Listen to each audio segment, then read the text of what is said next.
जय श्री राम भाइयों, क्या हाल चाल। स्वागत है आप सभी का एक और नई वीडियो में।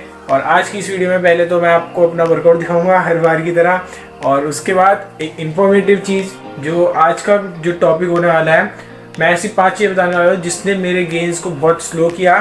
और मतलब जो चीज़ जो फिजिक जो स्ट्रेंथ मेरी आज है वो शायद मेरी बहुत पहले हो जाती, बट अगर मैं वो मिस्टेक नहीं करता तो। पर मैंने वो मिस्टेक्स की तो इस वजह से वो स्लो डाउन हुई और मुझे इतना टाइम लगा। पर अगर आप वो कर रहे हो मिस्टेक तो प्लीज़ वो अभी स्टॉप कर दो, और इससे आपकी जो फिजिक 1 साल बाद 2 साल बाद अचीव होने वाली होगी वो थोड़े कम टाइम में होगी। तो वीडियो का एंड तक जरूर देखना। होप आपको वीडियो पसंद आए। अभी फटाफट जिम चलते हैं, वर्कआउट दिखाता हूँ आपको और फिर अपनी इन्फॉर्मेटिव वीडियो वाली कैटेगरी स्टार्ट करते हैं। I don't need your endorsement, I don't need reinforcement, giving you your last warning, cause I'm at my prime. Yeah, I'm at my prime. Whoa. तो भाई अभी मैंने जिम जाने से पहले मैंने सोचा कि एक पॉइंट डिस्कस ही कर देता हूँ पहले। तो जो पहला पॉइंट आता है जिसने मेरी गेन्स को बहुत कम किया वो है एकदम से कैलोरीज इंक्रीज़ करना बहुत ज़्यादा। तो जैसे कि भाई मैं बहुत कम बॉडी वेट का था, मेरा बॉडी वेट अराउंड 40, 41, 39 ऐसी के आसपास का था कुछ। तो उस बॉडी वेट में अब मुझे क्या सजेस्ट किया गया कि आपको अगर आपको बल्क करना है, अगर आपको वेट गेन करना है, मसल मास गेन करना है तो ज़्यादा खाना पड़ेगा। और उस टाइम तक मैं बहुत कम खाता था, मुश्किल से मेरी 1000 से 1500 कैलोरीज पूरी हो पाती थी दिन की। तो जिस दिन मैंने ये चीज़ सुनी कि हमें ज़्यादा खाना पड़ेगा तो मैंने क्या किया, अगले दिन से ही एकदम से बहुत ज़्यादा कैलोरीज बढ़ा दी अपनी। मतलब भर भर के खाने लग गया। मैं दिन में 6 से 7 बार खाता था और मतलब मैं बहुत ज़्यादा ओवर ईटिंग कर रहा था। मैं तब तक खाता रहता जब तक मेरे उल्टी ना आ जाए। बहुत ब्लोटेड होने लग गई थी बॉडी और उसके बहुत सारे साइड इफेक्ट हुए। सबसे पहले मेरा बिल्कुल भी कुछ काम करने का मन नहीं करता था, पूरे दिन बस सोने का मन करता था, क्योंकि जब इतना ज़्यादा खा लिया मैंने तो बॉडी को डाइजेस्ट करने में बहुत टाइम लगता था। तो दिमाग कहीं और नहीं लगता था, सिर्फ ये डाइजेशन में लगता था। दूसरी चीज़ मेरी डाइजेस्टिव प्रॉब्लम होने लगी, मतलब मुझे डाइजेस्ट नहीं होता था खाना, वॉमिटिंग जैसा लगता था, तो वो भी दिक्कत हुई। तीसरी, मुझे रात को नींद भी नहीं आती थी क्योंकि डाइजेस्टिव प्रॉब्लम की वजह से।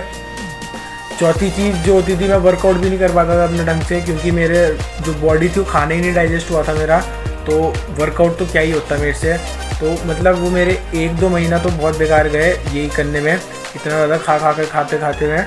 तो मैं अराउंड 4-5 हज़ार कैलोरीज खा था, जो कि भाई मेरी लिमिट के बहुत ज़्यादा आगे थी, क्योंकि इतनी की तो मुझे ज़रूरत भी नहीं थी उस टाइम। इतनी मैं 4-5 हज़ार कैलोरीज खा रहा था, मैं जो भी हाथ में आता वो सब खाया जा रहा था। तो ये बहुत बड़ी मिस्टेक है। अगर आप ये कर रहे हो या अगर आप करने की सोच रहे हो तो मत करना। धीरे धीरे करके कैलोरीज इंक्रीज़ करो। अगर आप आज पहले तो पता लगाने के लिए कि आप कितनी कैलोरीज खा रहे हो, एक दिन जो आप खा रहे हो सब ट्रैक करो और उसका एक नोट लिख लो। मान लो आज मैंने 2000 कैलोरीज खाई। अगर आपको बल्क करना है तो अगले दिन से एक हफ्ते तक 2100 कैलोरीज पे स्टिक रहो, उसके बाद अगले हफ्ते फिर से 2200 पे स्टिक रहो। तो ऐसे कर करके थोड़ा करके अपनी कैलोरीज बढ़ाओ। इससे आप मसल मास गेन करोगे और फैट पुट ऑन नहीं करोगे। कट कर रहे हो तो अगर आप आज 2000 कैलोरीज खा रहे हो तो कल 1900 कैलोरीज खाओ एक हफ्ते के लिए, फिर उसके अगले हफ्ते के लिए 1800 कैलोरीज। तो इससे आप मसल लॉस नहीं करोगे और आपका फैट कम होएगा। तो ये एक स्मार्ट तरीका है करने के लिए, अपनी कैलोरीज को एडजस्ट करने का।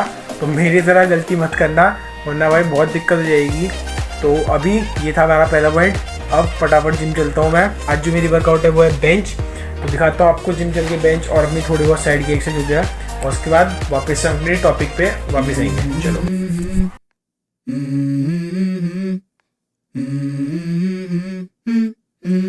Let's go. I wake up to a little bit of drool on my pillow, feel like it's gonna be a bad day. Yeah, I'm tired of shit and the coffee ain't hit yet, damn ain't that great. I don't wanna go to work cause my boss is a jerk and I'm not even that paid. I need a change in my life cause I don't feel alive and there's nothing that makes me happy. Hold my beer for a minute, I'm about to quit my job, cash in for a ticket. I'm going on a trip and I don't plan to visit. I'm gonna stay there till I feel like I'm winning, and this is just the beginning. I need a big change, help me feel like living. I need a big swing, home runs I'm hitting, and I'll never look back, moving on till I get it all. And we all got dreams, we all want things, but what you gonna do for it? How you gonna move for it? What you gonna be? And do you believe you can do anything? But what you gonna do for it? How you gonna move for it? What you gonna be?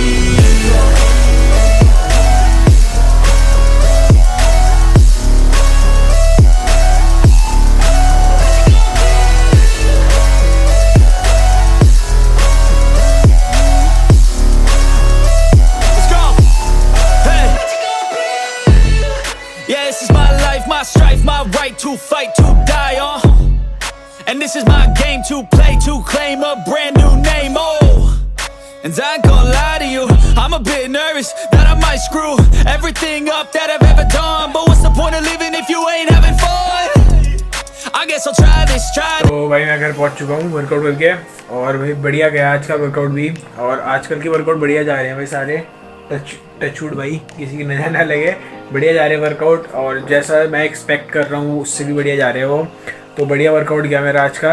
अब topic पे आते हैं, second point जो आता है topic का, जो जिसने मेरे गेन्स किल किए थे, वो आता है टू हैवी या फिर too light weight you are using in your exercise. मतलब अगर आप कोई वर्कआउट कर रहे हो, आप कोई एक्सरसाइज कर रहे हो, तो उसमें या तो ज़्यादा कम वेट डाल रहे हो या ज़्यादा बहुत ही ज़्यादा ईगो लिफ्ट कर रहे हो। तो इन दोनों केसों में आपकी गेन्स किल हो रहे हैं। ज़्यादा हैवी कर रहे हो तो आप जिस मसल के लिए वो टारगेट करने हो, जैसे आप चेस्ट की पैक डेक फ्लैग मान लो, बिल्कुल हैवी डाल जा रहे हो, उसमें आप ढंग से नहीं परफॉर्म कर पा रहे हो, उसे ईगो लिफ्ट कर रहे हो उसमें ज़बरदस्ती, और 5 से 6 रैप मार रहे हो उस मशीन वाली एक्सरसाइज में, तो वो आपको इतने बड़े रिजल्ट नहीं देगी। ऑन दी अदर साइड अगर आप बिल्कुल ही हल्का वेट मार रहे हो, मतलब आप आराम से 30-40 रैप मार रहे हो, उसके बाद भी कुछ लग नहीं रहा कि मारा भी है, तो वो भी आपको इन दी एंड कोई रिजल्ट नहीं देने वाली इतनी बढ़िया। इसके बदले आप एक ऐसा मॉडरेट वेट चूज़ करिए अपने हिसाब से, जिसमें आपको चैलेंजिंग लगे वेट। और जैसा मैंने पहले भी बताया था कंपाउंड एक्सरसाइज में, अगर आप कोई मशीन वाली एक्सरसाइज कर रहे हो तो उसमें 15 से 20 रेप ले एम कर लो, बढ़िया है, उससे अच्छा माइंड मसल कनेक्शन लो, और बढ़िया वेट चूज़ करो। इतना भी मॉडरेट वेट, मतलब इतना भी लाइट, इतना भी हैवी वेट मत चूज़ करो कि आपको मतलब लगे ही ना कि आपकी मसल पे कुछ आया भी है, तो वो मत करना। और ये गलती मैंने बहुत की थी स्टार्टिंग में, मैं बिल्कुल ही हैवी जा रहा था वेट में, उठते भी नहीं थे मेरे से वजन, तब भी मैं ज़बरदस्ती उठाता था। उससे भाई मेरे तो हुई नहीं इंजरी, टचवुड मेरे एक बार हुई थी बस लोअर बैक में, वो भी भाई 2-3 हफ्ते चली थी और उसमें मुझे बहुत दिक्कत हुई थी। बट आपको इंजरी ना हो इसलिए बता दिया, तो ध्यान रखना इसका, मॉडरेट वेट चूज़ करो, फेलियर तक जाओ और अच्छे गेन्स होंगे आपके। अब मिलते हैं अपने तीसरे पॉइंट में। तो भाई तीसरा पॉइंट, जो मिस्टेक जो मैंने की थी जिसने मेरे गेन्स को किल किया, तो वो था नॉट ड्रिंकिंग इनफ वाटर। अब जब मैंने अपनी फिटनेस जर्नी स्टार्ट की, जब मैंने जिम जाना स्टार्ट किया था, तो मैं पानी बहुत कम पीता था, दिन का मुश्किल से 1 लीटर, यही था मेरा मैक्सिमम। और भाई इसके वजह से मुझे बहुत डिहाइड्रेशन होती थी, और जब मैं जिम में वर्कआउट भी करता था, मैं 1-2 महीने तक इतना ही कम पानी पीता था, उससे मुझे डिहाइड्रेशन बहुत होने लगी और मसल में क्रैम्प्स बहुत आने लगे, मैं हैवी लिफ्ट नहीं कर पाता था और बहुत सारी दिक्कत हुई मुझे, बीच में चक्कर से आने लग जाते थे वर्कआउट करते हुए। तो पानी को, क्योंकि भाई पानी हमारी बॉडी में जो मसल थे वो 75% पानी से बनी होती है, तो पानी एक मेन सोर्स है आपका हाइड्रेशन के लिए, आपकी मसल में क्रैम्प ना आए, उससे आपकी मसल बड़ी भी दिखेगी, क्योंकि जब वो हाइड्रेटेड होगी तो आपकी जो मसल है पानी सोख करेगी, तो उससे वो और ज़्यादा बड़ी और मस्कुलर दिखेगी। तो पानी पियो अपना, कम से कम 5-6 लीटर पानी पियो दिन का, और ये एक मिनिमम होना चाहिए आपके लिए, 5-6 लीटर कम से कम पीना। और बस यही थी वो तीसरी मिस्टेक मेरी। अब बढ़ते हैं अपनी फोर्थ मिस्टेक की तरफ। तो भाई अब जो फोर्थ पॉइंट आता है हमारा, वो है ओवर ट्रेन। अब जब मैंने अपनी जिम जाना स्टार्ट किया तो पहले महीने मुझे इतना कुछ पता नहीं था एक्सरसाइज के बारे में। मतलब मैं आपको लेग डे का बताता हूँ अपने, क्योंकि सबसे पहले मैंने लेग सीखी थी सबसे पहले दिन। तो मैं जिम में गया और उस जिम में भाई बहुत सारी मशीनें थी लेग्स की, मैंने सारी मशीनें की हैं, सारी की सारी 7 से 8 मशीनें थी वो।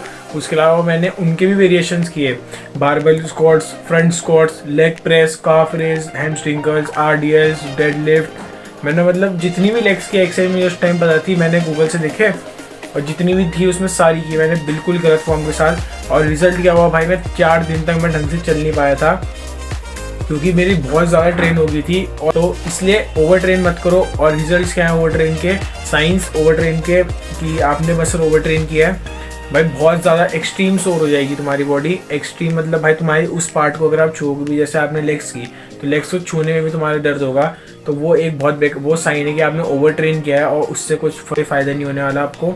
उससे बस आपकी इंजरी के चांसेस बढ़ेंगे, मसल ग्रोथ आपकी स्लो हो जाएगी और आपके गेन्स के होंगे।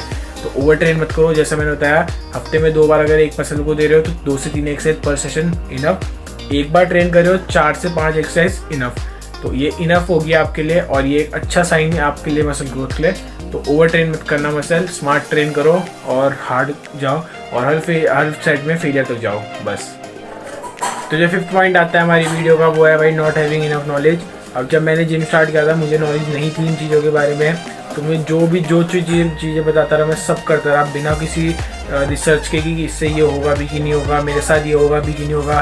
क्योंकि सबकी बॉडी अलग अलग होती है, हो सकता है उसके में काम करो तो मेरे में करना ज़रूरी चीज़ नहीं है।